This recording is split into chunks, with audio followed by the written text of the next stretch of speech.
এই মুহূৰ্তত আগবঢ়াইছো মৰ্নিং হেডলাইন্স। শনিবাৰৰ পৰা আৰম্ভ হ'ল IPL মহাযজ্ঞ। এই যজ্ঞৰ শুভাৰম্ভণি হ'ল ইডেন গাৰ্ডেনত। আড়ম্বৰপূৰ্ণ প্ৰস্তুতিৰে অনুষ্ঠিত হ'ল IPL 2025ৰ উদ্বোধনী মেচ।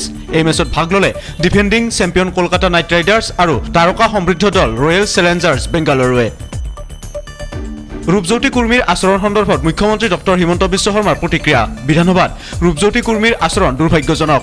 একে সময়তে অখিল গগৈকো দোষাৰোপ কৰিলে মুখ্যমন্ত্ৰীয়ে। গুৱাহাটীৰ খানাপাৰাত চাঞ্চল্যকৰ ঘটনা।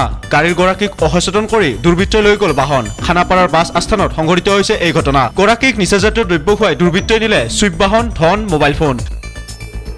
গুৱাহাটীত প্ৰথমবাৰলৈ অনুষ্ঠিত হ'ব টেষ্ট মেচ। দক্ষিণ আফ্ৰিকাৰ বিৰুদ্ধে দ্বিতীয়খন টেষ্ট মেচ অনুষ্ঠিত হ'ব গুৱাহাটীত। 22 নৱেম্বৰৰ পৰা 26 নৱেম্বৰলৈকে টেষ্ট মেচখন অনুষ্ঠিত হোৱাৰ সম্ভাৱনা। ৰাষ্ট্ৰীয় সংবাদ মাধ্যমত প্ৰকাশিত হৈছে এই সংবাদ।